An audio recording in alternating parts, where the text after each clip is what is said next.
ਆਪਣੇ ਨਾ ਆਉਣ ਜੀ। ਔਰ ਖਰਾਤੀ ਸੰਸਥਾਵਾਂ ਜਿਹੜੀਆਂ ਕਿ ਇਹੋ ਜਿਹੇ ਲੋਕਾਂ ਨੂੰ ਮਦਦ ਦੇ ਲਈ ਖੁੱਲੀਆਂ ਨੇ, ਉਹਨਾਂ ਦੀ ਮਦਦ ਦੇ ਮਨਸ਼ਾ ਹਿੱਤ ਹੀ ਉਹ ਸਰਕਾਰਾਂ ਤੋਂ ਪੈਸੇ ਲੈਂਦੇ ਨੇ।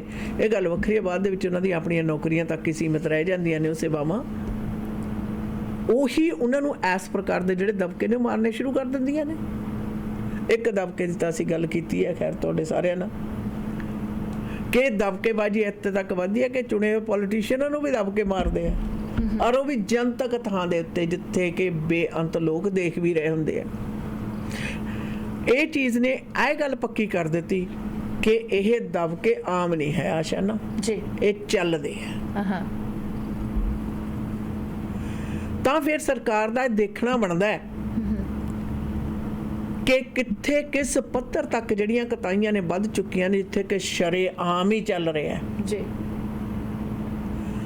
ਜੇ ਸ਼ਰੇਆਮ ਚ ਉਹਨਾਂ ਨੇ ਆਪਣੀ ਪ੍ਰਾਈਵੇਟ ਬਿਜ਼ਨਸ ਕਰਕੇ ਚਲਾ ਲੈਣਾ, ਠੀਕ ਹੈ ਨਾ, ਕਿਸੇ ਨੂੰ ਕੋਈ ਇਤਰਾਜ਼ ਨਹੀਂ, ਫਿਰ ਟੈਕਸਪੇਅਰ ਦੇ ਪੈਸੇ ਦੀ ਵਰਤੋਂ ਕਿਉਂ ਕੀਤੀ ਜਾਵੇ?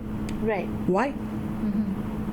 वैसे दीदी जो नॉन प्रॉफिट ऑर्गेनाइजेशंस है, हमने कई नॉन प्रॉफिट ऑर्गेनाइजेशंस के बारे में जिक्र किया, SRO के बारे में जिक्र किया, and all those related with BC housing उसके बारे में जिक्र किया।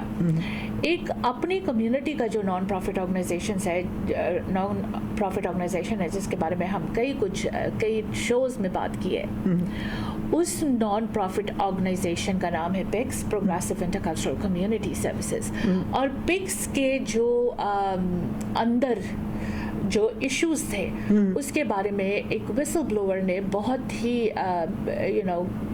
इंफॉर्मेशन बाहर आई, और जिसके बारे में हम लोगों ने बात भी की, और उसके जो पक है वो हम CEO से जानने की कोशिश की, तो ही actually sent police at our home, not giving us information. सवाल ये पैदा हुआ कि ये नॉन प्रॉफिट ऑर्गेनाइजेशन के CEO और बोर्ड ऑफ डायरेक्टर्स किस बात को छुपा रहे थे। हालांकि बोर्ड ऑफ डायरेक्टर्स ने आकर कई जो बातें बाहर निकली थी उनका खुलासा भी किया, और उन्होंने एक्सेप्ट भी किया कि yes this is what happened, this is what happened. लेकिन इस नॉन प्रॉफिट ऑर्गेनाइजेशन के अंदर और भी बहुत सारे जो काम ऐसे हुए हैं जो क्वेश्चनेबल है, जैसे कि 85 ईयर ओल्ड सिनिया ने गुरु नानक डाइवर्सिटी विलेज, जिसका फंडिंग्स BC हाउसिंग भी दे रहे हैं और सरकारी फंडिंग्स मिल रहे हैं इसको, और नॉन प्रॉफिट ऑर्गेनाइजेशन जो है ये PICS, इन्होंने एक प्रोजेक्ट बनाने के बारे में बात की, और that is Guru Nanak diversity village. और गुरु नानक डाइवर्सिटी विलेज को बनाने के लिए इन्होंने एक मेजर रेडियो स्टेशन पर रेडियोथॉन किए। रेडियोथॉन में काफ़ी जो फंडिंग्स है वो इकट्ठे हुए, और उन फंडिंग्स में बड़े बड़े डोनर्स भी थे, लाख डॉलर भी डोनर्स भी थे। 13,000 आम था डोनेशन दिए गए लोगों ने, 13,000 मांग की गई थी, और 13,000 की डोनेशंस कई लोगों ने दिए। इसके अलावा 1,300 का भी कई लोगों ने डोनेशंस दिए, और जिस तरह से 13 नंबर्स बता के इन्होंने गुरु नानक डाइवर्सिटी विलेज का जो फंड्स है वो इकट्ठे किए। तो ऐसे में बहुत लोगों ने फंडिंग दी, और हमारे ख़ास तौर से जो सीनियर्स है, आपको पता है सीनियर्स काफ़ी इन चीज़ों में इंटरेस्ट होते हैं कि they want to do something, और अक्सर ये होता है कि हम अपने जो पैसे हैं वो सही जगह पर लगाना चाहते हैं। तो एक 85 ईयर ओल्ड सीनियर वुमन ने डोनेशन दिए, और वो donation Guru Nanak diversity village के लिए दिए थी। और वो कहती है कि जब उसको बिल आया, यानी ट्रांजैक्शंस आए, तो ट्रांजैक्शंस जो थे वो एक्चुअली आए उन्हें on the name of Kanwal Kumman. तो वो अपने जब बिल देखी तो वो हैरान हो गई। वो कहती मैंने तो किसी को इस नाम से तो मैंने किसी को दिया नहीं डोनेशन, और ये कौन है जो मेरे अकाउंट से $1,000 निकाल लिए जी। तो उन्होंने छानबीन की, तो उनके बाद में पता चला, उसको ख्याल आया कि इस तारीख को मैंने अपने क्रेडिट कार्ड पे PICS वालों को डोनेशन दी थी, और ये रेडियोथॉन के दरमियान दी थी। और उन्होंने फिर PICS वालों को फ़ोन किया। वो कहते कि मैंने तुम लोगों को डोनेशन दिया था, तो ये कंवल कुम्मन कौन है, और कंवल कुम्मन ने मेरे पैसे क्यों उठाए, क्योंकि मैंने किसी कंवल कुम्मन को ऑथराइज नहीं किया था पैसे उठाने के लिए। और पिक्स वालों ने उसे कुछ स्टोरी वगैरह सुना के फिर उनको रिसीट ले जाकर देने की कोशिश की और वो कहती नहीं मुझे तो रिसीट पिक्स की तरफ से चाहिए, I want this money to be given back to me so that I can donate it, चाहे मैं पिक्स को दूं चाहे किसी और को दूं, लेकिन मैं कमल कुम्मन को नहीं देना ये funds. So this a lot of things, इस तरह की बातें हमें सुनने को मिला दीदी। और वो जब उन्होंने बताया तो ऐसे कई लोगों ने उस दिन डोनेशंस दी है। How much of the funds went into PICS account and how much of the funds went to another personal account. तो ये जो है ये सीधा हेरा फेरी की गई है, सीधा ये करप्शन है। और जब पता चला तो ये जो कमल कुम्मन है ये CEO के भतीजा है। और वैसे आपको पता है नॉन प्रॉफिट ऑर्गेनाइजेशन में कभी भी रिश्तेदार काम नहीं कर सकते, ये मना किया गया। लेकिन हर एक गैर कानूनी जो काम है ये यहाँ हो रहा है। सो इसके बारे में जब पूछा गया तो CEO बिल्कुल इसका जवाब नहीं देना चाहते। और सरकार ने भी एक ऑडिट करने के बात कही, लेकिन उसके बाद में कुछ और बात नहीं आगे सुनने को मिल रहा है। बिल्कुल अच्छा ना, उदों भी गल ये उठी सी और हुण भी ये उठनी बनती है कि सरकारां नूं अन्ना जिहड़ा विश्वास है ना आशा ना, मैं नहीं कहती भी ये करना चाहिए, क्योंकि जिहड़े एथिक्स ने कोड ऑफ कंडक्ट्स ने उन्हां दे विच बड़ियां तब्दीलियां आईयां ने। पहलां जिथे लोकां नूं अपनी ज़बान और अपने ਜ਼ਬਾਨ ਦੇ ਨਾਲ ਆਪਣੇ ਵਾਅਦੇ ਦੀ ਸਭ ਤੋਂ ਜ਼ਿਆਦਾ ਪ੍ਰਾਇੋਰਟੀ ਹੁੰਦੀ ਸੀ। ਅੱਜ ਦੇ ਯੁੱਗ ਦੇ ਵਿੱਚ ਲੋਕਾਂ ਨੂੰ ਹੈ ਵੀ ਵਾਅਦਾ ਤੇ ਜ਼ਬਾਨ ਕਿਹੜੀ ਗੱਲ ਹੈ, ਹੁਣ ਤਾਂ ਜਸਟੀਫਿਕੇਸ਼ਨ ਹੈ। ਅੱਜ ਕੱਲ੍ਹ ਤਾਂ ਆਪਣੇ ਝੂਠ ਦੀ, ਚੋਰੀ ਦੀ, ਮਕਾਰੀ ਦੀ ਜਸਟੀਫਿਕੇਸ਼ਨ ਦਿੱਤੀ ਜਾਂਦੀ ਹੈ। ਠੀਕ ਹੈ, ਆਪਣੀ ਨਿੱਜੀ ਚੋਣ ਦੇ ਮੁਤਾਬਕ ਜਿਵੇਂ ਮਰਜ਼ੀ ਕਰਨ, ਪਰ ਇਸ ਤਰ੍ਹਾਂ ਦੇ ਲੋਕ ਅਗਰ ਖਰਾਤੀ ਸੰਸਥਾਵਾਂ ਜਾਂ ਪੋਲੀਟੀਕਲ ਸਿਸਟਮ ਦੇ ਵਿੱਚ ਦਾਖਲ ਹੋ ਜਾਣ तो फिर तुसी ਇਹਦਾ मतलब ਅੱਖਾਂ ਮੀਟਣਾ ਤੇ ਉਂਝ ਹੀ ਆਪਣੇ ਆਪ ਨੂੰ ਗੁਲਾਮ ਘੋਸ਼ਿਤ ਕਰ ਦਿਓ। ਉਂਝ ਹੀ ਆਪਣੇ ਆਪ ਨੂੰ ਸਾਨੂੰ ਗੁਲਾਮ ਘੋਸ਼ਿਤ ਕਰ ਦੇਣਾ ਚਾਹੀਦਾ। ਔਰ ਸਰਕਾਰਾਂ ਨੂੰ ਜਿਨ੍ਹਾਂ ਨੂੰ ਕਿ ਲੋਕ ਆਮ ਪੱਧਰ ਦੇ ਉੱਤੇ ਵੋਟਾਂ ਪਾ ਕੇ ਇੰਨਾ ਪੈਸਾ ਵੋਟਾਂ ਪਾਉਣ ਦਾ ਵੀ ਖਰਚਾ ਸਾਰਾ ਪਬਲਿਕ ਦੇ ਉੱਤੇ ਪੈਂਦਾ ਤੇ ਉਹ ਇਹਨਾਂ ਚੁਣ ਕੇ ਤੋਰਦੇ ਆ, ਪਹੁੰਚਾਉਂਦੇ ਆ, ਤਾਂ ਇਹਨਾਂ ਦੀਆਂ ਆਪਣੀਆਂ ਲਿੱਦੜ ਘਿੱਚੀਆਂ ਤੇ ਆਪਸ ਵਿੱਚ ਇਹ ਜਿਹੜੀਆਂ ਹੱਥ ਹਲਾ ਫੇਰ ਕੀ ਕਹਿੰਦੇ ਨੇ ਹੇਰਾ ਫੇਰੀ ਕਰਨ ਵਾਲਿਆਂ ਨਾਲ ਸਹਿਮਤੀਆਂ ਨੇ, ਉਹਨਾਂ ਨੂੰ ਅਸੀਂ ਕਿਉਂ ਬਰਦਾਸ਼ਤ ਕਰੀਏ, ਕਿਵੇਂ ਕਰੀਏ। ਆ ਪਿੱਛੇ ਜੇ ਕੁਝ ਸਮੇਂ ਤੋਂ ਪਿਛਲੇ ਕੁਝ ਕੁ ਦਿਨਾਂ ਦੇ ਵਿੱਚ ਦੇਖਣ ਦੇ ਵਿੱਚ ਇਹ ਵੀ ਗੱਲ ਕਲੀਅਰ ਆਈ ਹੈ, ਜਿੱਥੇ ਨਾ ਪੋਲੀਟੀਸ਼ੀਅਨ ਤੇ ਖਰਾਤੀ ਸੰਸਥਾਵਾਂ ਦੀ ਆਪਾਂ ਗੱਲ ਕਰਦੇ ਹਾਂ, ਕਿਉਂ ਇਹਨਾਂ ਤੇ ਕਿਉਂ ਭਰੋਸਾ ਕੀਤਾ ਜਾਂਦਾ। ਇਹ ਸਰਕਾਰ ਦੇ ਨੁਮਾਇੰਦੇ ਨੇ ਪੋਲੀਟੀਸ਼ੀਅਨ, ਠੀਕ ਹੈ ਨਾ, ਸਰਕਾਰ ਨੇ ਹੁਣ ਆ ਕੇ ਤਾਂ ਦੇਖਣਾ ਹੈ ਨਹੀਂ। ਤੁਸੀਂ ਪਿਕਸ ਦੀ ਉਦਾਹਰਨ ਦਿੰਨੀ ਹੈ, ਚਲੋ ਸਰਕਾਰ ने आके ਕਿਹੜਾ ਪਿਕਸ ਦੇ बेड़ियां ਦੇ ਵਿੱਚ ਘੁੰਮ ਕੇ ਫਿਰ ਕੇ ਦੇਖਣਾ। इस बारे में बातचीत कंटिन्यू करेंगे दीदी PICS Progressive intercultural community services के बारे में, लेकिन उससे पहले we'll take a quick commercial break। ਭਰੋਸੇਯੋਗ ਸੇਵਾਵਾਂ ਲਈ ਆਪਣੀ ਕਮਿਊਨਿਟੀ ਦੀ ਆਪਣੀ ਫਾਰਮੇਸੀ ਫੈਮਿਲੀ ਕੇਅਰ ਫਾਰਮੇਸੀ। ਇੱਥੋਂ ਤੁਸੀਂ ਦਵਾਈਆਂ, vitamin, supplement, herbal medicine, Walker, wheelchair, breast pump ਦੇ ਨਾਲ ਮੈਕਸਿਮਮ ਕਵਰੇਜ ਹੀ ਨਹੀਂ ਬਲਕਿ ਫ੍ਰੀ ਡਿਲੀਵਰੀ ਤੇ ਬਲਿਸਟਰ ਪੈਕ ਵੀ ਦਿੰਦੇ ਨੇ। ਤੁਹਾਡੇ ਪਰਿਵਾਰ ਦੀਆਂ ਸਾਰੀਆਂ ਦਵਾਈਆਂ ਨਾਲ ਸੰਬੰਧਿਤ ਜ਼ਰੂਰਤਾਂ ਪੂਰੀਆਂ ਕਰਦੇ ਨੇ। ਸਵੇਰੇ 7 ਵਜੇ ਤੋਂ ਸ਼ਾਮ ਦੇ 8 ਵਜੇ ਤੱਕ ਆਪਣੀਆਂ ਤਿੰਨੋਂ ਲੋਕੇਸ਼ਨ ਤੇ 8925 Scott road, Delta 6045990211, 128th Street and 96th Avenue, 6045811900, 1539 Johnson road, White Rock. Family care pharmacy. रोजाना खबरों विच assault, sexual assault, theft, driving offences ते होर बड़ी क्रिमिनल एक्टिविटीज बारे सुनते हाँ। कई बारी गऊमार हो जाती है, चालबाज लोग साऊ बंदे नूं फसा दिंदे ने ते नाले क्रिमिनल चार्जेस लगवा दिंदे ने। अगर तुसी भी क्रिमिनल चार्जेस का सामना कर रहे हो तो नौजवान वकील जो 4 province BC, Alberta, Manitoba, Ontario विच गुंझलदार केसेस जित्ते हन, क्रिमिनल लॉयर गगन नाहल। ਅੱਜ ਹੀ ਕਰੋ ਕਾਲ ਕ੍ਰਿਮੀਨਲ ਕੇਸ ਜਿੱਤਣ ਦੇ ਵਿੱਚ ਮਾਹਰ ਵਕੀਲ ਗਗਨ ਨਾਹਲ ਨੂੰ 604 527 4769 6625 152 A Street, Surrey। For all criminal charges call Gagan Nahal 604 527 4769।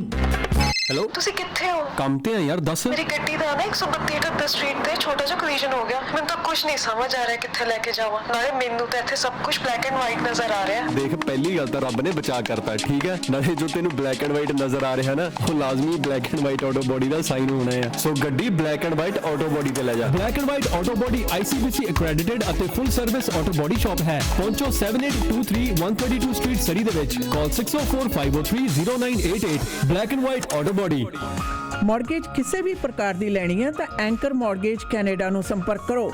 Residential commercial construction private mortgage ਜਾਂ ਫਿਰ ਰੀਫਾਈਨੈਂਸ ਤੇ ਇਕਵਿਪਮੈਂਟ ਫਾਈਨੈਂਸ ਲੈਣ ਦੇ ਲਈ ਇੱਕ ਹੀ ਨਾਮ ਐਂਕਰ ਮਾਰਗੇਜ ਕੈਨੇਡਾ ਤੁਹਾਡੀ ਮਦਦ ਕਰਨਗੇ ਔਰ ਇਹਨਾਂ ਦੇ ਏਜੰਟਸ ਨੂੰ ਵੱਡੇ ਬੈਂਕਾਂ ਨਾਲ ਲੰਮਾ ਸਮਾਂ ਕੰਮ ਕਰਨ ਦਾ ਤਜਰਬਾ ਹੈ ਨਵੇਂ ਬ੍ਰੋਕਰ ਵੀ ਹਾਇਰ ਕਰ ਰਹੇ ਹਨ ਵਧੇਰੇ ਜਾਣਕਾਰੀ ਲਈ ਕਰੋ ਸੰਪਰਕ 7788802345 unit number 204-2589 Cedar Park Place, Abbotsford. Anchor Mortgage Canada.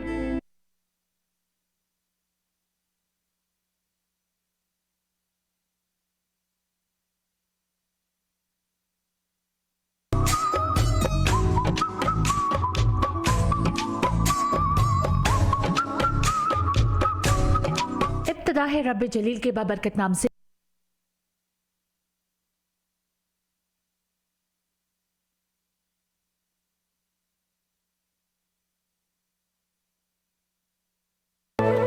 Express entry ਦੇ ਵਿੱਚ ਪੀਆਰ ਲਈ ਅਪਲਾਈ ਕਰਨਾ ਹੈ ਤਾਂ ਆਈਡੀਆ ਇਮੀਗ੍ਰੇਸ਼ਨ ਦੇ ਨਵਨੀਤ ਸ਼ਰਮਾ ਜੀ ਨੂੰ ਕਰੋ ਕਾਲ 604-597-1119 ਤੇ BC ਦੇ ਵਿੱਚ PNP ਜਾਂ ਫਿਰ ਸਸਕੈਚੁਅਨ ਦੇ ਵਿੱਚ SINP ਦੇ ਲਈ ਗਾਈਡੈਂਸ ਦੀ ਲੋੜ ਹੈ ਸਟੂਡੈਂਟਸ ਨੇ ਐਪਲੀਕੇਸ਼ਨ ਫਾਈਲ ਕਰਨੀ ਹੈ study visa work permit marriage LMIA application owner operator ਜਾਂ ਫਿਰ investment application caregiver nanny program ਦੇ ਲਈ ਅਪਲਾਈ ਕਰਨ ਦੇ ਵਿੱਚ ਮਦਦ ਕਰਦੇ ਨੇ ਆਈਡੀਆ ਇਮੀਗ੍ਰੇਸ਼ਨ ਦੇ ਦਫ਼ਤਰ ਸਰੀ ਕਲੋਨਾ ਤੇ ਰਜ਼ਾਈਨਾ ਵਿਖੇ ਨੇ ਸਰੀ ਦਾ ਦਫ਼ਤਰ ਯਾਰਕ ਸੈਂਟਰ ਵਿਖੇ unit number 209-7928-128 state 604-597-1119 idea immigration घर दा प्लान ते बन गया टूटियां ते टब कित्थों लेने आ शेरिया सरदार नॉर्थ अमेरिका दा सब तो बड़ा ते सब तो सोहना शोरूम है HD प्रोडक्ट ए तो बिना किते होर गल नहीं बननी कमाओ ए फोन 604-231-9592 हुणे ला सरदार 604-231-9592 अपने ड्रीम हाउस विच बाथरूम अते किचन दी यूनिक लुक वास्ते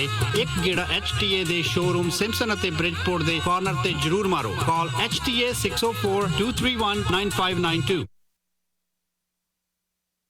मीडिया वेज दे प्लेटफॉर्म तो जी प्रोग्राम आप सब तक पहुंचा रहे हैं Shahi catering and sweets and restaurant के मालिक कुलविंदर सिंह पुन्नी 604-671-1400 ਦੇ ਉੱਤੇ ਕਰ ਸਕਦੇ ਹੋ ਸੰਪਰਕ ਕੇਟਰਿੰਗ ਦੀ ਦੁਨੀਆ ਦੇ ਵਿੱਚ ਬੜਾ ਪ੍ਰਮੁੱਖ ਸਥਾਨ ਬਣਾ ਚੁੱਕੇ ਕੁਲਵਿੰਦਰ ਸਿੰਘ ਪੁੰਨੀ ਉਹਨਾਂ ਦਾ ਕਹਿਣਾ ਕੇਟਰਿੰਗ ਛੋਟੀ ਤੋਂ ਛੋਟੀ ਜਾਂ ਵੱਡੀ ਤੋਂ ਵੱਡੀ 150 ਬੰਦੇ ਦੀ ਕਪੈਸਿਟੀ ਦੇ ਹਾਲ ਦੇ ਵਿੱਚ ਪਾਰਟੀ ਬੁੱਕ ਕਰਨੀ ਹੈ ਤਾਂ ਕਰੋ ਸੰਪਰਕ 6046711400 ਤੇ ਵੈਜ ਨਾਨ ਵੈਜ ਥਾਲੀਆਂ ਹਰ ਤਰ੍ਹਾਂ ਦੇ ਪਰੌਂਠੇ ਲਾਹੌਰੀ ਕੁਲਚਾ ਗੋਟ ਮੀਟ ਕੜੀ ਦੇ ਨਾਲ ਤਾਜ਼ਾ ਮਿਠਾਈ ਦੇ ਨਾਲ ਵਿਆਹ ਦੀ ਭਾਜੀ ਆਰਡਰ ਕਰਨ ਲਈ 12815 85th ਐਵਨਿਊ ਤੇ ਪਧਾਰ ਸਕਦੇ ਹੋ और ਜਾਂ ਫਿਰ ਸ਼ਾਹੀ ਕੇਟਰਿੰਗ ਦੇ ਕੁਲਵਿੰਦਰ ਸਿੰਘ ਪੁੰਨੀ ਨੂੰ ਕਰੋ ਕਾਲ 6046711400 ਦੇ ਉੱਤੇ ਔਰ ਇਸ ਦੇ ਨਾਲ ਦੱਸੀਏ ਕਿ ਡਾਇਰੈਕਟ ਫਰਨੀਚਰ ਵਾਲੇ ਸੂਰੀ ਸਾਹਿਬ ਪ੍ਰੋਗਰਾਮ ਦੇ ਸਪਾਂਸਰ ਨੇ ਕਿਸੇ ਵੀ ਪ੍ਰਕਾਰ ਦਾ ਫਰਨੀਚਰ ਲੈਣਾ ਉਹ ਵੀ ਆਲਾ ਦਰਜੇ ਦਾ ਬੈਸਟ ਕੁਆਲਿਟੀ ਦੇ ਫਰਨੀਚਰ ਲਾਜਵਾਬ ਕੀਮਤਾਂ ਦੇ ਉੱਤੇ ਤਾਂ ਪਧਾਰੋ 1355777 ਐਵਨਿਊ ਦੇ ਉੱਤੇ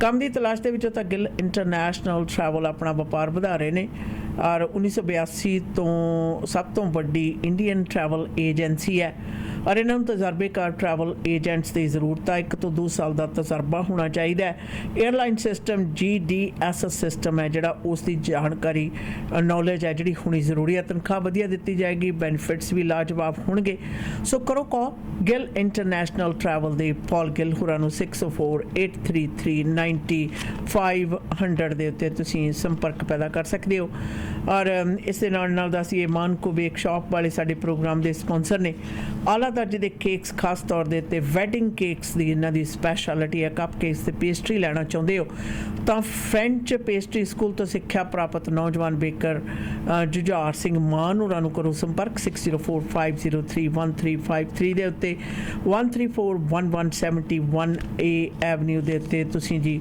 ਪਧਾਰ ਵੀ ਸਕਦੇ ਹੋ ਔਰ ਇਹਨਾਂ ਨਾਲ ਗੱਲਬਾਤ ਹੈ ਜਿਹੜੀ ਉਹ ਕਰ ਸਕਦੇ ਹੋ black and white auto buddy ਵਾਲੇ ਪ੍ਰੋਗਰਾਮ ਦੇ ਸਪਾਂਸਰ ਨੇ ਐਕਸੀਡੈਂਟ ਹੋਣ ਦੀ ਸੂਰਤ ਦੇ ਵਿੱਚ ਤੁਸੀਂ ਇਹਨਾਂ ਨਾਲ ਸੰਪਰਕ ਕਰੋ ਬੈਸਟ ਕਸਟਮਰ ਸਰਵਿਸ ਦਿੰਦੇ ਨੇ ਕੰਮ ਲਾਜਵਾਬ ਕਰਦੇ ਨੇ ਕਲੇਮ ਤੁਹਾਡਾ ਪ੍ਰਾਈਵੇਟ ਹੈ ਜਾਂ ਫਿਰ ICBC ਦੇ ਅੰਤਰਗਤ ਆਪਣੀ ਟੁੱਟੀ ਭੱਜੀ ਕਾਰ ਦੀ ਰਿਪੇਅਰ ਕਰਵਾਉਣਾ ਚਾਹੁੰਦੇ ਹੋ ਤਾਂ ਕੋਈ ਵੀ ਫੈਸਲਾ ਕਰਨ ਤੋਂ ਪਹਿਲਾਂ ਪੁਸ਼ਮਿੰਦਰ ਗੁਰਮ ਉਹਨਾਂ ਨੂੰ ਕਰੋ ਕਾਲ 6045030988 ਦੇ ਉੱਤੇ ਯੂਰੋ ਨੰਬਰ 1620783132 ਸਟਰੀਟ ਦੇ ਉੱਤੇ ਜੀ ਤੁਸੀਂ ਇਹਨਾਂ ਨਾਲ ਜਾ ਕੇ ਵੀ ਗੱਲਬਾਤ ਕਰ ਸਕਦੇ ਹੋ।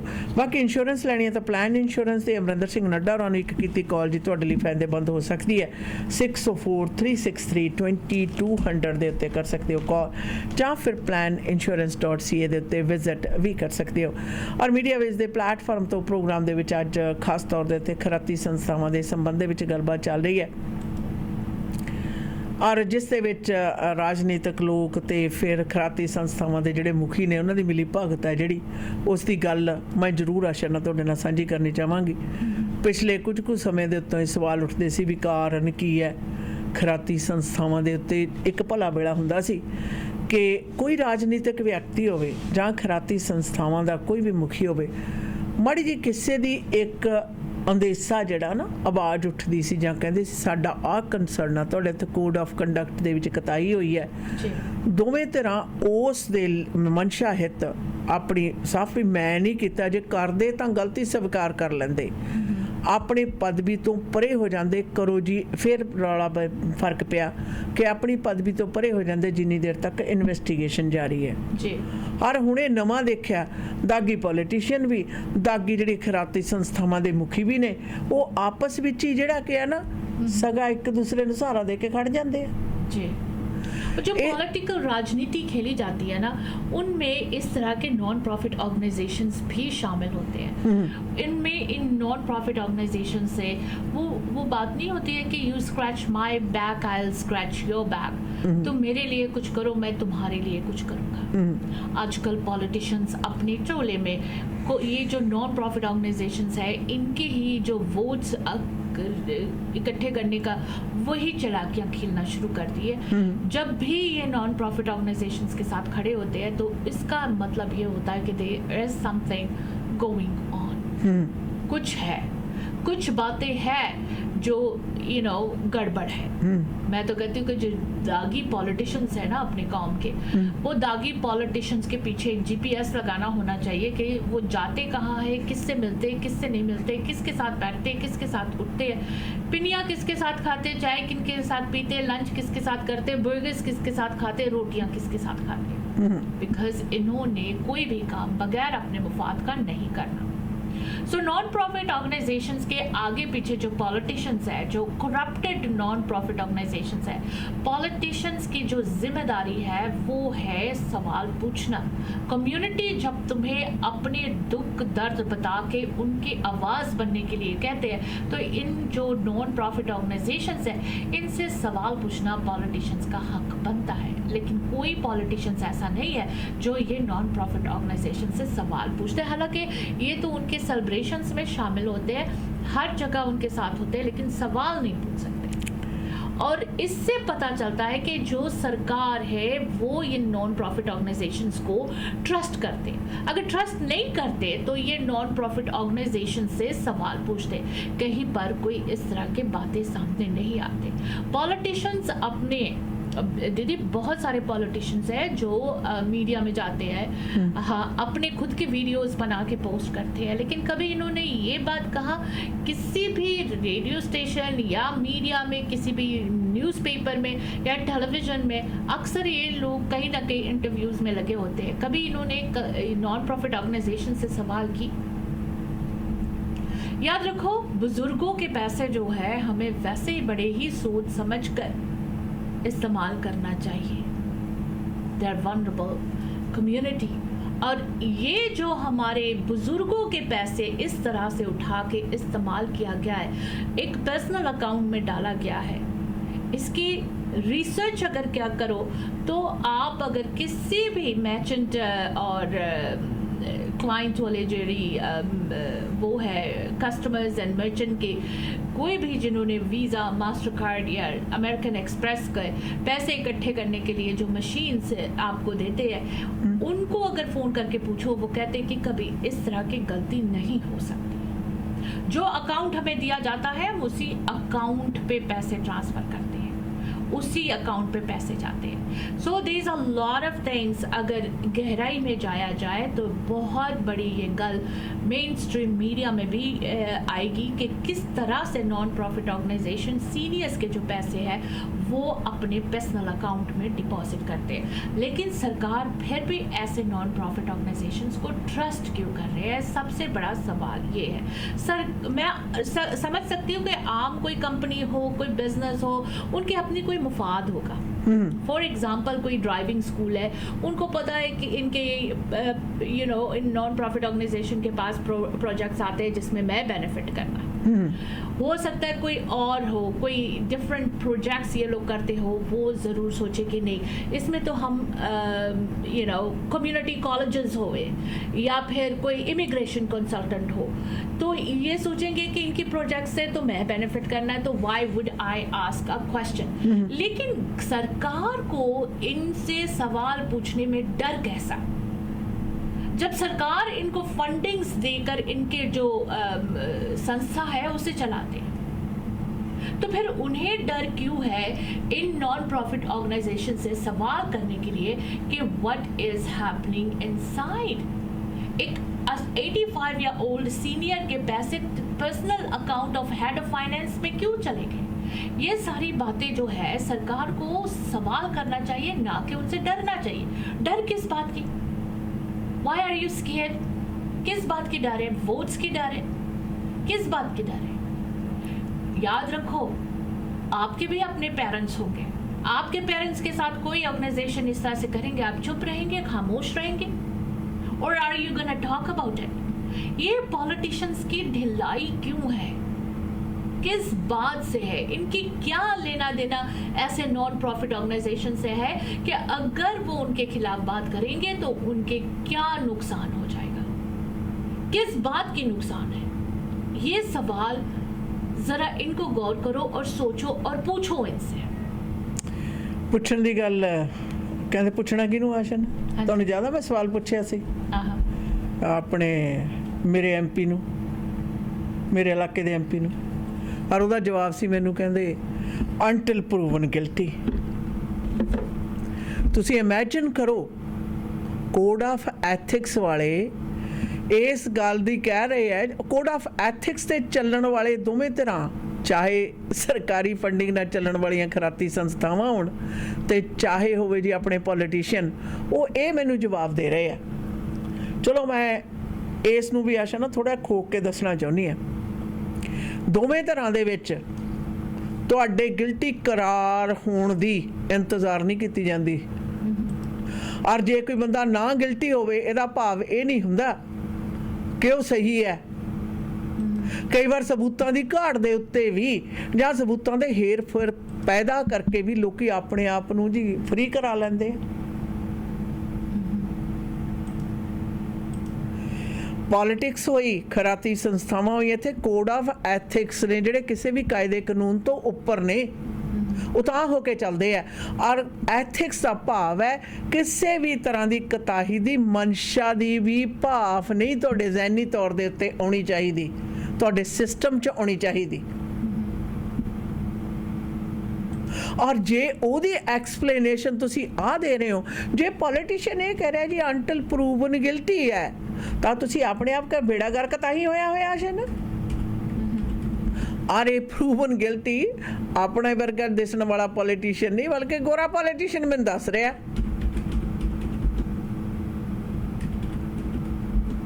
ਇਹਦਾ ਮਤਲਬ ਪਹਿਲਾਂ ਜਿਹੜਾ ਬੰਦਾ ਵਿਕਟਮ ਹੁੰਦਾ ਉਹ ਆਪਣੇ ਆਪ ਨੂੰ ਉਹੀ ਪ੍ਰੂਵ ਕਰੇ ਕਿ ਹਾਂ ਉਹਦੇ ਖਿਲਾਫ ਆ ਜਿਹੜਾ ਜੁਰਮ ਹੋਇਆ, ਤਾਂ ਹੀ ਤਾਂ ਲੋਕੀ ਕਿਸੇ ਵੀ ਤਰ੍ਹਾਂ ਦੀ ਕਤਾਹੀ ਦੇ ਕਾਰਨ ਮੂਹਰੇ ਨਹੀਂ ਆਉਂਦੇ।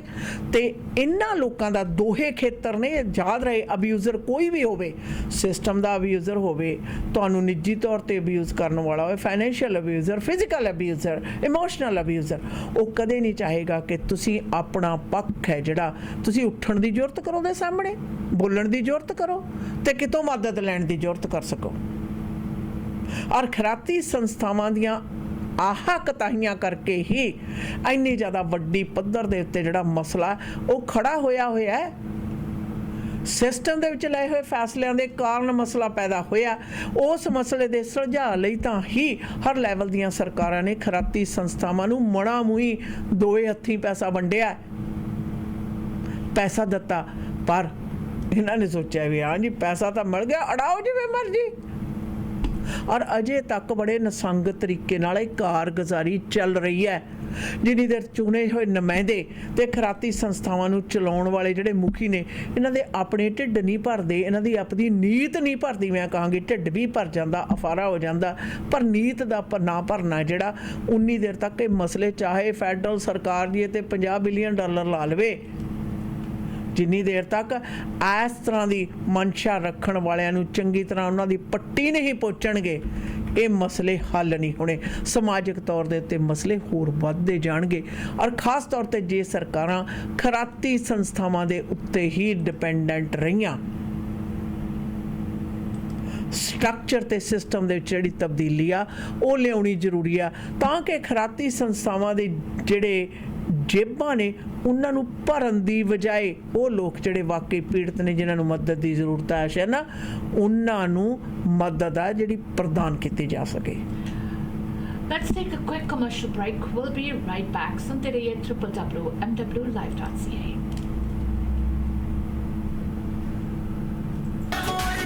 ਮੋਰਨੀ ਵਾਂਗਾ ਤੁਰਨ ਦਾ ਮਜ਼ਾ ਤਾਂ ਗੁੱਡ ਡੀਲ ਕਾਰਪੈਟਸ ਤੇ ਫਲੋਰਿੰਗ ਤੇ ਹੀ ਆਉਂਦਾ। ਘਰ ਬਣਾ ਰਹੇ ਹੋ ਜਾਂ ਰੈਨੋਵੇਟ ਕਰ ਰਹੇ ਹੋ ਤਾਂ good deal carpets and flooring limited ਵਾਲਿਆਂ ਨਾਲ ਗੱਲ ਕਰੋ, ਜਿੱਥੇ ਆਲਾ ਦਰਜੇ ਦੇ ਕਾਰਪੈਟਸ, ਹਾਰਡਵੁੱਡ ਫਲੋਰਸ ਹੀ ਨਹੀਂ ਬਲਕਿ ਲੈਮੀਨੇਟ, ਵਾਈਨਲ ਤੇ ਕਾਰਪੈਟ ਟਾਈਲਸ ਵੀ ਮਨਪਸੰਦ ਦੇ ਲਓ। Unit number 12 7788 132 street. ਸੇਲਸ ਤੇ ਇੰਸਟਾਲੇਸ਼ਨ ਲਈ ਕਰੋ ਕਾਲ ਸਨੀ ਪਰਮਾਰ 6045056462 ਜਾਂ ਫਿਰ Happy Arora 6043389443। Good deal carpets and flooring limited. ਓਹੋ ਰਾਤ ਦੇ 2 ਵੱਜ ਗਏ, ਭੁੱਖ ਨਾਲ ਢਿੱਡ 'ਚ ਚੂਹੇ ਦੌੜਦੇ ਨੇ। ਚੱਲ ਇਹਨਾਂ ਨੂੰ ਵੀ ਖਿਲਾ ਪਿਲਾ ਦਿੰਨੇ ਆ। ਪਾਇਲ ਬਿਜ਼ਨਸ ਸੈਂਟਰ 'ਚ ਪਾਇਲ ਚਾਟ ਹਾਊਸ 24 ਆਵਰ ਖੁੱਲ੍ਹਦੇ ਨੇ। ਸਵੇਰੇ 4 ਵਜੇ ਤੋਂ ਲੈ ਕੇ 11 ਵਜੇ ਤੱਕ ਹਰ ਤਰ੍ਹਾਂ ਦੇ ਪਰੌਂਠਿਆਂ ਦਾ ਬਣੋ ਆਨੰਦ। ਬਾਕੀ 24 ਘੰਟੇ ਹਰ ਤਰ੍ਹਾਂ ਦੇ ਤੰਦੂਰੀ, ਵੈਜ, ਨਾਨ ਵੈਜ ਖਾਣੇ ਆਰਡਰ ਕਰੋ ਜਾਂ ਫਿਰ ਬੈਠ ਕੇ ਖਾਓ। 6045961990। ਪਾਇਲ ਚਾਟ ਹਾਊਸ ਆਉਣ ਲੱਗੇ ਬਿੱਟੂ ਲਈ ਗੋਟ ਮੀਟ ਵੀ ਲੈ ਆਵਾਂਗੇ। ਹੋਰ ਤਾਂ ਹੋਰ, ਪਾਰ ਤੇ 100 ਬੰਦੇ ਤੱਕ ਦੀ ਕੇਟਰਿੰਗ ਘਰ ਜਾ ਕੇ ਤੰਦੂਰ ਲਾ ਕੇ ਕਰਦੇ ਨੇ। ਅੱਜ ਹੀ ਕਰੋ ਕੇਟਰਿੰਗ ਬੁੱਕ 6045187444। ਪਾਇਲ ਚਾਟ ਹਾਊਸ। ਪਲਾਨ ਇੰਸ਼ੋਰੈਂਸ ਕੋਲੋਂ ਲਓ ਲਾਈਫ ਇੰਸ਼ੋਰੈਂਸ ਤੇ ਸੁਪਰ ਵੀਜ਼ਾ ਇੰਸ਼ੋਰੈਂਸ ਦੀਆਂ ਬੈਸਟ ਆਪਸ਼ਨਸ। ਇੱਕ ਕਲੇਮ ਆਉਣ ਦੀ ਸੂਰਤ ਵਿੱਚ ਤੁਹਾਨੂੰ ਸਟੈਪ ਬਾय ਸਟੈਪ ਗਾਈਡ ਵੀ ਕਰਦੇ ਹਾਂ। ਜੇ ਤੁਸੀਂ ਵਿਜ਼ਿਟਰ ਜਾਂ ਸੁਪਰ ਵੀਜ਼ਾ ਇੰਸ਼ੋਰੈਂਸ ਦਾ ਕੋਟ ਲੈਣਾ ਹੈ ਤਾਂ ਤੁਸੀਂ ਇਹਨਾਂ ਨੂੰ ਸਿਰਫ ਵਿਜ਼ਿਟਰ ਦੇ ਏਜ ਟੈਕਸ ਕਰੋ 6043632200 ਤੇ ਇਹ ਮਿੰਟਾਂ ਵਿੱਚ ਤੁਹਾਨੂੰ ਸਾਰੀਆਂ ਮੇਜਰ ਕੰਪਨੀਆਂ ਦੇ ਕੋਟ ਭੇਜ ਦੇਣਗੇ। ABC ਅਲਬਰਟਾ ਦੇ ਨਾਲ ਟੋਰਾਂਟੋ ਵਿੱਚ ਵੀ ਸਰਵਿਸ ਪ੍ਰੋਵਾਈਡ ਕਰਵਾਉਂਦੇ ਹਾਂ। ਸਹੀ ਇੰਸ਼ੋਰੈਂਸ ਪਲਾਨ डिजाइन करवाने लिए कॉल करो प्लान इंश्योरेंस दे अमरिंदर नड्डा नु 6043632200 6043632200 और विजिट planinsurance.ca। ले पहले केक ऑर्डर करा, फिर वैनकूवर जावा, वापस सरे आना, फिर तक केक कटन ਲਈ देर हो जाना। ਹੁਣ ਇੰਨਾ ਖੁਆਰ ਹੋਣ ਦੀ ਲੋੜ ਨਹੀਂ। ਸਰੀ ਵਾਲਿਆਂ ਨੇ ਹੀਰਾ ਲੱਭ ਲਿਆ। ਵੇਗਸ ਦੇ ਫ੍ਰੈਂਚ ਪੇਸਟਰੀ ਸਕੂਲ ਤੋਂ ਸਿੱਖਿਆ ਪ੍ਰਾਪਤ ਨੌਜਵਾਨ ਬੇਕਰ ਜੁਝਾਰ ਸਿੰਘ ਮਾਨ ਨੇ ਸਰੀ ਦੇ ਵਿੱਚ ਖੋਲ੍ਹ ਦਿੱਤੀ ਹੈ ਮਾਨ ਐਂਡ ਕੋ ਬੇਕ ਸ਼ਾਪ। ਹਰ ਰੋਜ਼ ਹਰ ਮੌਕੇ ਲਈ ਕਸਟਮ ਮੇਡ ਕੇਕਸ ਤੇ ਪੇਸਟਰੀਜ਼ ਤਿਆਰ ਬਰ ਤਿਆਰ ਮਿਲਦੇ ਨੇ। 604 503 1353 ਤੇ ਕਰੋ ਕਾਲ। ਵੈਡਿੰਗ ਕੇਕਸ ਦੇ ਵਿੱਚ ਸਪੈਸ਼ਲਿਟੀ ਹੈ, ਬੜੀ ਬਰੀਕੀ ਤੇ ਰੀਝਾਂ ਨਾਲ ਤਿਆਰ ਕਰਦੇ ਨੇ। ਕੇਕਸ, ਕੱਪ ਕੇਕਸ, ਪੇਸਟਰੀ ਤੇ ਨਾਲ gulab jamun cake George. Quality ਨੂੰ ਤਰਜੀਹ ਦੇਣ ਵਾਲਾ ਹਿਡਨ ਜੈਮ ਦਾ ਪਤਾ ਹੈ 1341171A ਐਵਨਿਊ 6045031353। ਮੀਡੀਆ ਵੇਸ ਦੇ ਪਲੇਟਫਾਰਮ ਤੋਂ ਜੀ ਪ੍ਰੋਗਰਾਮ ਦੇ ਵਿੱਚ ਗੱਲਬਾਤ ਦੇ ਸਿਲਸਿਲੇ ਨੂੰ ਅਗਾਂਹ ਵਧਾਉਂਦੇ ਹੋਏ ਜਿਸ ਤਰ੍ਹਾਂ ਗੱਲ ਕਰ ਰਹੇ ਸਾਂ ਕਿ ਸਰਕਾਰਾਂ ਦਾ ਸਿਰਫ ਔਰ ਸਿਰਫ ਖਜ਼ਾਨੇ ਦੇ ਵਿੱਚੋਂ ਖੁੱਲ੍ਹਾ ਪੈਸਾ ਹੀ ਪ੍ਰਦਾਨ ਕਰਨਾ ਕਾਫੀ ਨਹੀਂ ਹੈ, ਬਲਕਿ ਇਸ ਗੱਲ ਨੂੰ ਧਾਰਨਾ ਹੈ ਜਿਹੜੀ ਕਿ ਜਿਹੜੀ ਗੁੱਥੀ ਆ ਭਰੀ ਹੋਈ ਪੈਸਿਆਂ ਦੀ ਕਿਸੇ ਦੇ ਹੱਥ ਦੇ ਵਿੱਚ ਫੜਾਉਣੇ ਆ ਤਾਂ ਅੱਜ ਦਾ ਜ਼ਮਾਨਾ ਇਹ ਆ ਗਿਆ ਕਿ ਉਹ ਤੋਂ ਬਾਅਦ ਵੀ ਉਸ ਦੇ ਉੱਤੇ ਨਿਗਾਹ ਰੱਖਣੀ ਬਣਦੀ ਹੈ। ਅਗਰ ਨਹੀਂ ਰੱਖਦੇ ਤਾਂ ਇਸੇ ਵਿੱਚ ਆਸ਼ਾ ਨਾ ਮੈਨੂੰ ਪੂਰਾ ਜਿੰਨਾ ਸ਼ੱਕ ਨਹੀਂ ਹੋਏਗਾ ਜੇ ਕੱਲ੍ਹ ਨੂੰ ਖਰਾਤੀ ਸੰਸਥਾਵਾਂ ਕਹਿ ਦੇਣ ਜੀ ਸਾਡੇ ਤੇ ਨਿਗਾਹ ਰੱਖਣਾ ਤੁਹਾਡਾ ਫਰਜ਼ ਸੀ, ਨਿਗਾਹ ਰੱਖ ਲੈਂਦੇ। ਕਿਉਂਕਿ ਕੀ ਬਸ਼ਰਮ ਨੂੰ ਮਿਹਣਾ ਤੇ ਕੀ ਨਿਰਲੱਜ ਨੂੰ ਗਾਲ। ਜਿਹੜੇ ਲੋਕ ਖਰਾਤ ਦਾ ਜਿਹੜਾ ਪੈਸਾ ਧਨ ਰਾਸ਼ੀ ਹੈ ਲੋਕਾਂ ਵੱਲੋਂ ਦਿੱਤੀ ਗਈ ਜਿਹੜੀ ਖਰਾਤ ਹੈ ਉਸ ਨੂੰ ਵਰਤਣਾ ਆਪਣਾ ਜਮਹੂਰੀ ਹੱਕ ਸਮਝਦੇ ਹੋਣ, ਸਰਕਾਰੀ ਖਜ਼ਾਨੇ ਦੇ ਆਪਣੀ ਨਿੱਜੀ ਚੋਣ ਲਈ ਵਰਤੋਂ ਕਰਨੀ ਆਪਣਾ ਹੱਕ ਸਮਝਦੇ ਹੋਣ, ਉਹਨਾਂ ਤੋਂ ਇਸ ਤਰ੍ਹਾਂ ਦਾ ਕੁਝ ਵੀ ਉਮੀਦ ਕੀਤੀ ਜਾ ਸਕਦੀ ਹੈ। ਪਰ ਫਿਰ ਉਸ ਤੋਂ ਬਾਅਦ ਜ਼ਿੰਮੇਵਾਰੀ ਹੈ ਜਿਹੜੀ ਪ੍ਰਦਾਨ ਕਰਨ ਵਾਲੇ ਤੇ ਆ ਪੈਂਦੀ ਹੈ, ਚਾਹੇ ਖਰਾਤ ਦੇਣ ਵਾਲਾ ਹੋਵੇ ਤੇ ਚਾਹੇ ਹੋਵੇ ਜੀ ਸਰਕਾਰ। ਕਿਸੇ ਨੇ ਇੱਕ ਵਾਰੀ ਮੈਨੂੰ ਪੁੱਛਿਆ, ਕਹਿੰਦਾ ਤੂੰ ਕਿਸੇ ਨੂੰ ਵੀ ਪੈਸੇ ਦੇਣ ਤੋਂ ਇੰਨਾ ਜ਼ਿਆਦਾ ਗੁਰੇਜ਼ ਕਿਉਂ ਕਰਦੀ ਆ, ਵਾਈ? ਮੈਂ ਕਿਹਾ ਇਹ ਨਹੀਂ ਕਿ ਸਾਹਮਣੇ ਵਾਲੇ ਦੀ ਲੋੜ ਕੀ ਹੈ, ਮੈਂ ਇਹਨੂੰ ਦੇਖਣ ਦੀ ਮੇਰੇ ਤੇ ਇਹ ਵੀ ਜ਼ਿੰਮੇਵਾਰੀ ਆ ਕਿ ਵਾਕਈ ਜੋ ਮੰਗ ਰਿਹਾ ਉਹ ਜੈਨੂਨ ਹੈ ਜਾਂ ਨਹੀਂ, ਵਰਨਾ ਇਹਦੀ ਕਿਸੇ ਮੈਂ ਮਾੜੀ ਆਦਤ ਦੇ ਵਿੱਚ ਕੰਟਰੀਬਿਊਟ ਕਰ ਰਹੀ ਹੋਵਾਂਗੀ, and I don't want to be part of that. ਠੀਕ ਉਸੇ ਤਰੀਕੇ ਨਾਲ ਸਰਕਾਰ ਹੈ ਜਿਹੜੀ ਉਸ ਨੂੰ ਦੇਖਣਾ ਇਹ ਜ਼ਰੂਰੀ ਹੈ, ਇਸ ਦੇ ਉੱਤੇ ਨਿਗਾਹਖੋਰੀ, ਕਿਹੜੀ ਨਿਗਾਹਖੋਰੀ ਰੱਖਣੀ ਜ਼ਰੂਰੀ ਹੈ ਕਿ ਸਰਕਾਰ ਵੱਲੋਂ ਦਿੱਤਾ ਗਿਆ ਧਨ ਰਾਸ਼ੀ ਦੀ ਜਿਹੜੀ ਵਰਤੋਂ ਹੈ ਕਿ ਵਾਕਈ ਜਿਨ੍ਹਾਂ ਲੋਕਾਂ ਦੀ ਮਦਦ ਦੀ ਮਨਸ਼ਾ ਹਿੱਤ ਲਈ ਜਾ ਰਹੀ ਹੈ ਕਿ ਉਹਨਾਂ ਨੂੰ ਵਾਕਈ ਮਿਲ ਰਹੀ ਹੈ ਜਾਂ ਨਹੀਂ। ਬਹੁਤ ਸਾਰੇ ਇੱਥੇ ਟ੍ਰਾਂਜੀਸ਼ਨਲ ਹਾਊਸਿਸ ਨੇ ਆਸ਼ਨ, ਖਰਾਤੀ ਸੰਸਥਾਵਾਂ ਦੇ ਖੋਲ੍ਹੇ ਹੋਏ ਦਫ਼ਤਰ ਨੇ ਜਿਨ੍ਹਾਂ ਦੇ ਨਾਲ ਮੇਰਾ ਪਿਛਲਾ 20-25 ਸਾਲਾਂ ਤੋਂ ਵਾਹ ਵਾਸਤਾ ਬੜਾ ਹੈ, ਔਰ ਉੱਥੇ ਮੈਂ ਸਵਾਲ ਉਠਾਉਣੀ ਹੈ। ਡੈਫੀਨੇਟਲੀ ਆਈ ਆਸਕ ਦ ਕੁਐਸਚਨਸ ਕਿ ਜਿਹੜੇ ਸਰਕਾਰ ਵੱਲੋਂ ਪੈਸੇ ਲਏ ਗਏ ਆ ਉਹਨਾਂ ਦੀ ਵਰਤੋਂ ਆ ਜਿਹੜੀ ਉਹ ਕੀ, ਇੱਥੇ ਤੇ ਕਿਵੇਂ ਤੇ ਕਦੋਂ ਹੋਈ। ਔਰ ਬਹੁਤਿਆਂ ਨੂੰ ਮੇਰੀ ਆਦਤ ਜਿਹੜੀ ਆ ਹਜਮ ਨਹੀਂ ਆਉਂਦੀ, ਦੈਟਸ ਫਾਈਨ।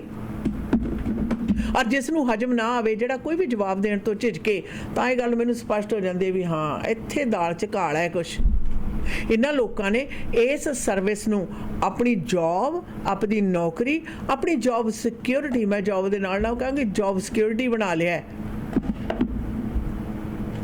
ਔਰ ਬਹੁਤਾਰੀ ਦਫਾ ਇਸ ਤਰ੍ਹਾਂ ਦੀਆਂ ਸੰਸਥਾਵਾਂ ਦੇ ਵਿੱਚ ਕੰਮ ਕਰਨ ਵਾਲੇ ਜਿਹੜੇ ਕਰਮਚਾਰੀ ਨੇ ਉਹਨਾਂ ਤੋਂ ਗੱਲ ਪੁੱਛਣ ਦੀ ਮੈਨੂੰ ਬਹੁਤ ਜ਼ਿਆਦਾ ਆਦਤ ਆ। ਲੰਮੇ ਸਮੇਂ ਤੋਂ ਮੈਂ ਉਹ ਵੀ ਪਤਾ ਕਰਦੀ ਆਉਂਦੀ ਹਾਂ, ਉਹ ਵੀ ਪੁੱਛਦੀ ਹਾਂ ਹਾਊ ਇਜ਼ ਦਾ ਵਰਕ, ਕੰਮ ਕਿਵੇਂ ਆ, ਕਿਸ ਪ੍ਰਕਾਰ ਦੀਆਂ ਸੇਵਾਵਾਂ ਨੇ ਜਿਹੜੀਆਂ ਦਿੱਤੀਆਂ ਜਾਂਦੀਆਂ ਨੇ। ਔਰ ਖਾਸ ਤੌਰ ਦੇ ਉੱਤੇ ਇਹਨਾਂ ਦੇ ਹੋਰ ਵੀ ਜ਼ਿਆਦਾ ਕੱਚੇ ਚਿੱਠੇ ਨਾ ਜਿਹੜੇ ਕੰਟਰੈਕਟ ਆਊਟ ਕਰਦੇ ਆ ਨਾ ਸ਼ਨਾ, ਹਾਂਜੀ, ਉਹਨਾਂ ਤੋਂ ਬੜੀ ਚੰਗੀ ਤਰ੍ਹਾਂ ਪਤਾ ਲੱਗ ਜਾਂਦੇ ਨੇ ਕਿ ਕਿਸ ਪ੍ਰਕਾਰ ਇੱਕ ਪ੍ਰੋਗਰਾਮ ਸੀ ਜੀ, ਉਹਦੀ 6 ਮਹੀਨੇ ਦੀ ਫੰਡਿੰਗ ਹੈ ਤੇ ਉਹਦੇ ਲਈ 6 ਮਹੀਨੇ ਲਈ ਕਰਮਚਾਰੀ ਰੱਖ ਲਏ। ਉਹਨਾਂ ਨੂੰ ਜੌਬ ਇਨਸਿਕਿਉਰਿਟੀ ਹੈ ਜਿਹੜੀ ਬਰਕਰਾਰ ਰੱਖਣੀ, which is mental abuse। ਜੀ, mental abuse। ਔਰ ਤਕਰੀਬਨ ਮਿਨੀਮਮ ਵੇਜਸ $15 ਜਾਂ $20 ਘੰਟੇ ਦੇ ਉੱਤੇ ਉਹਨਾਂ ਤੋਂ ਕੰਮ ਪੂਰਾ ਕਰਵਾਉਣਾ, ਪਰ ਉਹਨਾਂ ਨੂੰ ਜੌਬ ਇਨਸਿਕਿਉਰਿਟੀ ਦੀ ਜਿਹੜੀ ਦਾਇਰਾ ਉਹਦੇ ਵਿੱਚ ਹੀ ਰੱਖਣਾ। ਤਾਂ ਮੇਰੇ ਪਾਸ ਅਜੇ ਵੀ ਉਹ ਮੈਂ ਕਈ ਵਾਰੀ ਈਮੇਲ ਮੇਰੇ ਜ਼ਿਹਨ ਦੇ ਵਿੱਚ ਘੁੰਮਦੀ ਹੁੰਦੀ ਹੈ, ਜਿੱਥੇ ਕਿਹਾ ਜਾ ਰਿਹਾ ਸੀ ਕਿ ਜਦੋਂ ਉਸ ਨੂੰ ਹਾਇਰ ਕੀਤਾ ਗਿਆ ਤਾਂ ਉਹਨੂੰ ਦੱਸਿਆ ਗਿਆ ਤੇ ਮੈਂ ਹੁਣ ਤੱਕ ਇੰਨੇ ਬੰਦੇ ਫਾਇਰ ਕੀਤੇ ਆ। ਇਹ ਖਰਾਤੀ ਸੰਸਥਾ ਦਾ ਕੰਮ ਕਰਨ ਵਾਲੀਆਂ ਹਾਲਾਤ ਨੇ, ਜਿੱਥੇ ਲੈਕਚਰ ਦਿੱਤੇ ਜਾਂਦੇ ਨੇ, ਜਿੱਥੇ ਸਰਕਾਰਾਂ ਫੰਡਿੰਗ ਦਿੰਦੀਆਂ ਨੇ ਕੰਮ ਕਰਨ ਵਾਲੀ ਥਾਂ ਦੇ ਉੱਤੇ ਕਿਸੇ ਵੀ ਤਰ੍ਹਾਂ ਦੀ ਬੁਲਿੰਗ ਜਾਂ ਕਿਸੇ ਵੀ ਤਰ੍ਹਾਂ ਦਾ ਇਸ ਤਰ੍ਹਾਂ ਦਾ ਜਿਹੜਾ ਵਰਤਾਵ ਹੈ ਉਹ ਬਰਦਾਸ਼ਤ ਹੈ ਜਿਹੜਾ ਉਹ ਨਹੀਂ ਕੀਤਾ ਜਾਣਾ ਚਾਹੀਦਾ ਔਰ ਨਹੀਂ ਹੋਣਾ ਚਾਹੀਦਾ। ਇਹ ਉਹਨਾਂ ਸੰਸਥਾਵਾਂ ਦੇ ਵਿੱਚ ਹੋ ਰਹੀਆਂ ਜਿਹੜੀਆਂ ਕਾਰਗੁਜ਼ਾਰੀਆਂ ਨੇ ਆਸ਼ਾਨਾ, ਉਹਨਾਂ ਦਾ ਪਰਦਾਫਾਸ਼ ਹੈ, ਉਹ ਦੱਸਿਆ ਜਾ ਰਿਹਾ। ਔਰ ਇਹਦੇ ਨਾਲ ਸਵਾਲ ਇਹ ਵੀ ਉੱਠਦਾ ਕਿ ਸਰ ਜੇ ਕੁਝ ਕੁ ਲੋਕ ਉੱਠ ਕੇ ਇਸ ਦੀ ਸ਼ਿਕਾਇਤ ਲਾਉਂਦੇ ਆ ਤਾਂ ਉਹਨਾਂ ਦੀ ਸੁਣੀ ਜਾਣੀ ਚਾਹੀਦੀ ਹੈ, ਨਾ ਕਿ ਉਹਨਾਂ ਨੂੰ ਇਗਨੋਰ ਕੀਤਾ ਜਾਣਾ ਚਾਹੀਦਾ। ਕਿਉਂਕਿ ਕੋਡ ਆਫ ਐਥਿਕਸ ਹੈ ਨਾ ਜਿਹੜਾ, ਉਹਦੇ 'ਚ ਆਸ਼ਾ ਨਾ ਤਬਦੀਲੀ ਆ ਗਈ ਬਹੁਤ ਜ਼ਿਆਦਾ। ਅੱਗੇ ਲੋਕਾਂ ਨੂੰ ਹੁੰਦਾ ਸੀ ਲੋਕਾਂ ਨੂੰ ਮੂੰਹ ਕਿਵੇਂ ਦਿਖਾਓਗੇ, ਮੈਨੂੰ ਯਾਦ ਆ ਭਲਿਆਂ ਵੇਲਿਆਂ ਦੇ ਵਿੱਚ ਕਿ ਜੀ ਦੇਖੋ ਧਨ ਦਾ ਜਿਹੜਾ ਇੱਕ ਪੈਸਾ ਨਾ ਉਹਦੀ ਕਿਤੇ ਕਤਾਹੀ ਨਾ ਹੋਵੇ, ਇੱਧਰ ਉੱਧਰ ਨਾ ਹੋਵੇ, ਕਿਸੇ ਦੇ ਜ਼ਿਹਨ ਦੇ ਵਿੱਚ ਸਵਾਲ ਵੀ ਆ ਗਿਆ ਤਾਂ ਉਹ ਤਾਂ ਸਾਡੇ ਲਈ ਸ਼ਰਮਨਾਕ ਗੱਲ ਹੈ। ਇਹਦਾ ਮਤਲਬ ਅਸੀਂ ਠੀਕ ਪ੍ਰਬੰਧ ਨਹੀਂ ਕਰ ਸਕੇ ਤੇ ਫਿਰ ਬਾਅਦ ਦੇ ਵਿੱਚ ਸਬੂਤ ਮੰਗਣ ਲੱਗ ਗਏ ਤੇ ਹੁਣ ਤਾਂ ਸਬੂਤ ਵੀ ਦੇ ਦਿਓ, ਕਹਿੰਦੇ ਨੇ ਸਬੂਤ ਝੂਠੇ, ਅਸੀਂ ਸਹੀ ਆ, ਅਸੀਂ ਸੱਚੇ ਆ।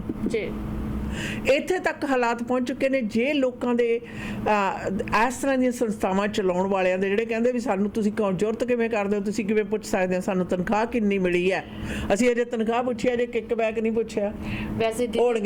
वैसे दीदी जो नॉन प्रॉफिट ऑर्गेनाइजेशंस है उनसे कोई भी पब्लिक जाके सवाल कर सकते हैं। They can ask them anything और any time they have to give answers. ये लॉ है, ये एक्चुअली कानून है। कोई भी नॉन प्रॉफिट ऑर्गेनाइजेशन के बारे में अगर आप एक एक पेनी का हिसाब किताब जानना चाहते हो, they have to give you that information. ये कानून के मुताबिक दे हैव टू। लेकिन आपको पता है कि एज अ मीडिया हम लोगों ने सवाल किया, हमारे घर पर सतवीर चीमा जो पिक्स का CEO है उसने पुलिस भेजा था। और पुलिस भी अब देख लो आप हमारे शहर सरी का, वैसे हमारे शहर सरी में कहते 911 कॉल करो तो पुलिस को आने में कितनी देर लगती है। पुलिस से जब कोई भी आप हिसाब किताब पूछते हो तो कहते कि रिसोर्सेज नहीं है। और सतबीर चीमा CEO इतना बड़ा कौन सा इमरजेंसी हो गया था कि पुलिस सर्जन आपके घर पे पहुंच जाते हैं। So this is something which was very fishy. इसकी भी मैं छानबीन कर रही हूँ कि किस वजह से RCMP ऑफिसर ने हमारे घर के दरवाजा नॉक किया और हम अपना काम कर रहे थे, हम सवाल जवाब पूछ रहे थे। क्योंकि अक्सर मीडिया का काम है अगर एक पार्टी की तरफ से कुछ आपको मिला दूसरे पार्टी का भी पक्ष जानना बहुत ज़रूरी है। और इस वजह से CEO सतवीर चीमा को कॉल कर रहे थे कि आप भी अपने जो स्टोरी है वो हमें बताओ कि आपका इस सवाल का क्या जवाब है। लेकिन अगर वो नहीं बताना चाहता, इसका हक है कि नहीं कमेंट करना चाहता, तो वो ज़रूर कह सकता था फ़ोन उठा के कि I am not gonna comment on it, I will let you guys know when I feel okay to comment on it। पर नहीं, उन्होंने राइट अवे पुलिस को हमारे घर भेजा। हालांकि हम लोगों के फ़ोन कॉल पे उससे कोई बातचीत नहीं हुई, उससे हमारा कोई कॉल्स आंसर नहीं किया था। So there was something which was going on जिसके वजह से ही actually sent cops at our home. तो ये बात जो है ये हम लोगों को जानना बहुत ज़रूरी है। We want to know why, what was the reason. और ये नॉन प्रॉफिट ऑर्गेनाइजेशन को आज नहीं तो कल तो बताना पड़ेगा, कोर्ट कचहरी में जाकर तो बताना पड़ेगा कि किस वजह से, किस हक से आपने पुलिस भेजा था हमारे घर पर। और ये जो बातें हैं ये सब कुछ कोर्ट कचहरी में होगा। It will be a public record कि एक 85 ईयर ओल्ड वुमन जो अपने क्रेडिट कार्ड बिल का मुझे कॉपी भी दी है, उनके साथ ये हुआ और फिर और कितने लोगों के साथ हुआ। We would like to know as a media, हमारा हक है आपसे इस सवाल करने का। और अगर आप लोग इन सवालों को कोर्ट में जाकर आंसर देना चाहते हैं, we are most welcome to take go to the court and ask this questions from you. ਨਾਲੇ ਅਸ਼ਨ ਨੇ ਇੱਕ ਸਵਾਲ ਇਹ ਵੀ ਉੱਠਦਾ ਹੈ, ਹਾਂਜੀ, ਮੈਂ ਤਾਂ ਇਹ ਵੀ ਜਾਣਨਾ ਚਾਹੁੰਦੀ ਹਾਂ ਕਿ ਪੁਲਿਸ ਵਾਲੇ ਨੂੰ ਸਤਵੀਰ ਸਿੰਘ ਚੀਮਾ ਨੇ ਕਿਹੜੀ ਸਟੋਰੀ ਸੁਣਾਈ ਹੈ। ਆਈ ਵਾਂਟ ਟੂ ਨੋ ਕਿ ਜਿਹੜਾ ਸਰਜਨ ਨੂੰ ਆਪ ਆਉਣਾ ਪਿਆ ਔਰ ਜਿਹੜੇ ਵੀਕਐਂਡ ਦੇ ਉੱਤੇ ਦਰਵਾਜ਼ੇ ਦੇ ਉੱਤੇ ਠੁੱਲਾ ਮਾਰ ਕੇ ਆਉਣੇ। ਵੈਸੇ ਤਾਂ ਪੁਲਿਸ ਵਾਲਿਆਂ ਨੂੰ ਬੜੀ ਚੰਗੀ ਤਰ੍ਹਾਂ ਪਤਾ ਹੁਣ ਅਸੀਂ ਕਿੱਥੇ ਰਹਿੰਦੇ ਹਾਂ। ਹਾਂਜੀ, ਗੱਲ ਨਾਲ ਇਹ ਵੀ ਹੈ ਵੀ ਕਿਹੜੀ ਸਟੋਰੀ ਸੁਣਾਈ ਗਈ, ਕਿਉਂਕਿ ਝੂਠ ਬੋਲਣ ਦੇ ਵਿੱਚ ਮਾਹਰ ਸਤਵੀਰ ਸਿੰਘ ਚੀਮਾ ਨੇ ਕਿਹੜੀ ਸਟੋਰੀ ਸੁਣਾਈ ਹੈ, ਪੁਲਿਸ ਵਾਲਿਆਂ ਨੂੰ ਇਹ ਵੀ ਦੱਸਣੀ ਚਾਹੀਦੀ ਹੈ। ਜੀ ਬਿਲਕੁਲ, we want to know about it. ਜਿਹੜੇ ਬੰਦੇ ਨਾਲ ਗੱਲ ਨਹੀਂ ਹੋਈ, ਜਿਹੜੇ ਬੰਦੇ ਨਾਲ ਫੋਨ ਤੇ ਜਾਂ ਵੈਸੇ ਕੋਈ ਰਾਬਤਾ ਕਾਇਮ ਨਹੀਂ ਹੋਇਆ, ਕੋਈ ਵਰਬਲ ਰਾਬਤਾ ਕਾਇਮ ਨਹੀਂ ਹੋਇਆ ਤਾਂ ਵਰਬਲ ਐਕਸਚੇਂਜ ਕੀ ਹੋਣੀ ਹੈ। ਜੇ ਵਰਬਲ ਐਕਸਚੇਂਜ ਨਹੀਂ ਹੋਇਆ ਤਾਂ ਕਿਸੇ ਵੀ ਤਰ੍ਹਾਂ ਦੀ ਜਿਹੜੀ ਕਾਰਗੁਜ਼ਾਰੀ ਆ ਉਹ ਵਾਪਰੀ ਨਹੀਂ। ਉਹਦੇ ਬਾਵਜੂਦ RCMP ਦਾ ਵੀਕਐਂਡ ਦੇ ਉੱਤੇ ਦਰਵਾਜ਼ੇ ਦੇ ਉੱਤੇ ਠੋਲਾ ਮਾਰ ਕੇ ਕਹਿਣਾ ਜੀ ਤੁਸੀਂ ਉਹਨਾਂ ਨਾਲ ਸੰਪਰਕ ਨਹੀਂ ਪੈਦਾ ਕਰ ਸਕਦੇ, ਫਿਰ ਆਪ ਕਹਿਣਾ ਕਿ ਤੁਹਾਡੇ ਕੰਮ ਦੇ ਵਿੱਚ ਤਾਂ ਨਹੀਂ ਅਸੀਂ ਕੋਈ ਵਿਘਨ ਪਾ ਰਹੇ, but we want to let you know. ਇਹ ਤਾਂ ਕੰਮ ਫੋਨ ਕਾਲ ਤੇ ਵੀ ਹੋ ਸਕਦਾ ਸੀ। ਫਿਰ 2 ਪੁਲਿਸ, ਇੱਕ ਸਰਜਨ ਤੇ ਨਾਲ ਉਹਦੇ ਇੱਕ ਹੋਰ ਪੁਲਿਸ ਅਫਸਰ ਆ, ਜਿਹੜਾ 2 ਜਾਣਿਆਂ ਨੇ ਸੁੱਖ ਨਾਲ 4-5 ਘੰਟੇ ਜਿਹੜਾ ਟੈਕਸ ਪੇਅਰ ਦੇ ਉੱਤੇ ਪੈਸੇ ਪਾਏ, ਉਹ ਕਿਹਦੇ ਖਾਤੇ 'ਚ ਜਾਣੇ ਨੇ। ਇਹਦਾ ਮਤਲਬ ਇਹ ਸਾਰੇ ਦਾ ਸਾਰਾ ਜਿਹੜਾ ਇੱਕ ਨਹੀਂ ਹੈ, ਸਾਰਾ ਦਾ ਸਾਰਾ ਕੁੜਮ ਕਬੀਲਾ ਜਿਹੜਾ ਇਹੀ ਰਲ ਕੇ सरकारी जड़ा खजाना ना उन्होंने लुट मचाई हुई आशा ना। और इन नॉन प्रॉफिट ऑर्गेनाइजेशंस के साथ जो हमारे दागी पॉलिटिशियंस हैं, अनएथिकल पॉलिटिशियंस हैं, जो इनके साथ उठना बैठना, खाना पीना, समोसे खाना उनके साथ खड़े होकर, पिज्ज़ा खाना उनके सामने खड़े होकर और सोशल मीडिया में पोस्ट करना। इन अनएथिकल पॉलिटिशियन से भी सवाल पूछो कि जब आप लोग इस तरह के संस्था के सीईओ को मिलते हो तो उनसे सवाल क्यों नहीं करते, उनसे पूछा क्यों नहीं गया कि ये सारी बातें कम्युनिटी में आग जैसे फैल रही है प्रोग्रेसिव इंटरकल्चरल कम्युनिटी सर्विसेज के बारे में, तो हम लोगों को जवाब क्यों नहीं दिया जा रहा है, क्यों हमें नहीं बताया जा रहा है? Why are we in dark? We need answers. और है ये तो नहीं है कि उनका पर्सनल बिजनेस के बारे में कोई सवाल है जो उसका हक है कि वो ना बताए। ये तो नॉन प्रॉफिट ऑर्गेनाइजेशन है जिसका हक है क्वेश्चंस पूछना और आंसर्स देना प्रोग्रेसिव इंटरकल्चरल कम्युनिटी सर्विसेज से। तो ऐसे बहुत सारे किक बैक्स की भी बातें हमारे पास आए हुए हैं, चाहे वो असिस्टेड लिविंग से संबंध हो, चाहे वो गुरु नानक डाइवर्सिटी विलेज के बारे में हो, या फिर वो पिक्स के कोई भी प्रोग्राम्स के बारे में हो, चाहे वो सरकारी फंडेड क्लास 1 ड्राइविंग लाइसेंस के बारे में हो। ये सारी बातें हमारे पास लोग खुलकर आकर बातें करते हैं और ये जो गंदगी है ये साफ करना, खैर पॉलिटिशियंस की जिम्मेदारी तो है ही है, लेकिन कुछ अनएथिकल पॉलिटिशियंस हैं जो नहीं इस बात को सामने आकर सफाई करना चाहते हैं। लेकिन हाँ, आम जनता ज़रूर इन बातों को ज़रूर पूछेंगे और जानना चाहेंगे। और वैसे दीदी वेरी सून हम लोग पिटिशंस साइन करना शुरू करेंगे प्रोग्रेसिव इंटरकल्चरल कम्युनिटी सर्विसेज के खिलाफ, और हम चाहेंगे कि कम्युनिटी जो है वो आकर सामने आकर पिटिशन साइन करें। मीडिया वेव्स के दफ्तर पे वो साइन कर सकते हैं। हम जहाँ जहाँ पर जिस बिज़नेस के साथ ये फॉर्म्स रखा जाएगा, आप अपने कन्वीनियंस से जाकर प्रोग्रेसिव इंटरकल्चरल कम्युनिटी सर्विसेज से सच और सच की उम्मीद की जो पिटिशन है वो साइन ज़रूर करो, because we want to know कि प्रोग्रेसिव इंटरकल्चरल कम्युनिटी सर्विसेज के अंदर हो क्या रहा है। शायद पिटिशन देखने के बाद तो फिर कोई पॉलिटिशियन सामने आएगा और कोई भी सरकार इस बात को ज़रूर सोचेगा और इस बात के तय तक जाएगा। खैर दोस्तों, इसी के साथ मुझे यहीं पर इजाज़त दीजिए। Until next time, good bye and be safe. ਗੱਲ ਜੀ ਸਹੀ ਦੀ ਨਹੀਂ, ਚਿੰਤਾ ਸਾਨੂੰ ਪਹੇ ਦੀ ਹੈ ਕਿ ਧਾਰਨਾ ਕਿਤੇ ਸਥਾਪਿਤ ਨਾ ਹੋ ਜਾਵੇ ਕਿ ਇਸ ਤਰ੍ਹਾਂ ਤਾਂ ਹੁੰਦਾ ਹੀ ਹੈ। ਪ੍ਰੋਗਰਾਮ ਦੇ ਵਿੱਚ ਸਮਾਂ ਸਾਂਝਾ ਕਰਨ ਲਈ ਆਪ ਸਭ ਦਾ ਬਹੁਤ ਬਹੁਤ ਧੰਨਵਾਦ।